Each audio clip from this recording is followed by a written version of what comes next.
بسم اللہ الرحمن الرحیم۔ السلام علیکم۔ ڈیلی اسلامک انفارمیشن میں آپ سب کو خوش آمدید کہتے ہیں۔ تو فرینڈز، صحیح بخاری کی احادیث ہے، volume 1، book number 3، chapter number 20، حدیث نمبر 79۔ آپ صلی اللہ علیہ وآلہ وسلم نے فرمایا کہ اللہ تعالیٰ نے مجھے جس علم و ہدایت کے ساتھ بھیجا ہے اس کی مثال زبردست بارش کی سی ہے جو زمین پر خوب برسے۔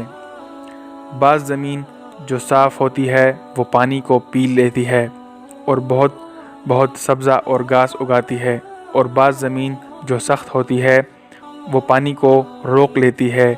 اس سے اللہ تعالیٰ لوگوں کو فائدہ پہنچاتا ہے، وہ اس سے سیراب ہوتے ہیں اور سیراب کرتے ہیں۔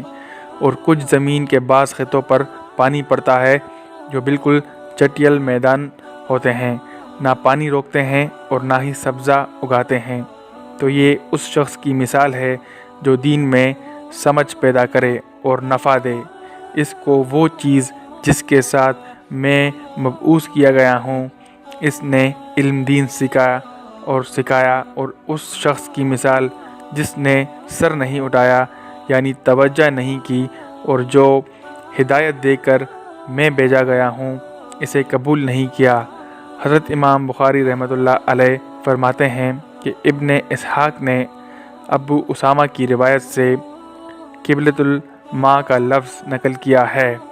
قاص خطہ زمین کو کہتے ہیں جس پر پانی چڑھ جائے مگر ٹھہرے نہیں۔ صف اس زمین کو کہتے ہیں جو بالکل ہموار ہو۔ شکریہ۔